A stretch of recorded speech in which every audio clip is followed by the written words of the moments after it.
It's no secret that malls in America are struggling, with retail space in the US having expanded to a scale unrivaled by anywhere else in the world. Changing consumer spending habits and the rise of e-commerce has pushed the trend in more recent years towards store closures. And that means less rental income for mall owners. Behind me is Hudson Valley Mall, a quiet, half-empty example of a story now familiar across the United States. A once thriving regional mall that has come under pressure from the closure of big-name stores. The storefront that you can see behind me used to belong to JCPenney before it vacated the premises in 2015. Macy's, another big tenant for Hudson Valley, left in 2016. The closure of these so-called anchor tenants is so damaging for regional malls, not only because of the loss of rental income, but also because it diminishes the attractiveness of sticking around for smaller, regional mom-and-pop stores.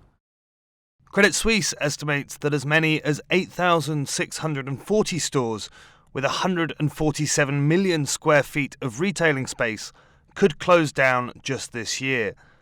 That would surpass previous peaks after the financial crisis and dot-com boom. The effect can also be seen in employment numbers. Even with the robust jobs market, retail jobs have declined by an average of 6,000 per month this year, according to the Bureau of Labor Statistics. And S&P Global notes that the number of retailers going bankrupt has accelerated from last year. Now we don't only have one or two announcements from major operators with store closures. We've got multiple anchors just even recently making those announcements.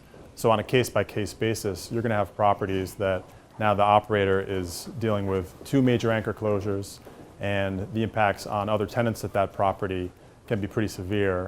Whether or not their operations get affected by this, time will tell, but that's something that folks will have to pay attention to. For Hudson Valley, it contributed to the mall defaulting on its mortgage last year. That default not only hurt the mall, but also investors that had funded it. The retail sector is one of the largest in so-called commercial mortgage-backed securities, but that's changing as more properties like Hudson Valley default, and investors become wary of lending to retail property owners. When the residential mortgage crisis in 2008 hit, its effects were swift and dramatic. But investors expect retail to see a much slower decline, offering fewer prospects to profit from its demise or bet on possible pockets of resurgence.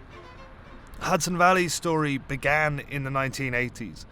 The mall arrived during the good times, but when the town's main employer, IBM, left in the 1990s, it took with it many of its younger workers, leaving behind an older population, many of whom took early retirement.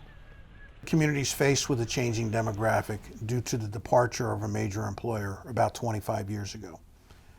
If you roll forward the 2010 census to 2017, over 50% of the town's population are over the age of 50. And if you understand the life cycle of spending, over age 50, you've already had family formation, and discretionary purchases are not a high priority. So when you look at the retail model, where the anchor stores are designed to draw the traffic, and the mid-market national retailers and the mom and pop stores live off that traffic, as the traffic decreased from the majors, the anchors, the balance of the mall's sales suffered from the lack of traffic. Having bought the property at a depressed price, new owners Hull Property Group, based all the way in Augusta, Georgia, have negotiated a lower tax assessment on the mall. But that in turn has reduced the tax income for the town.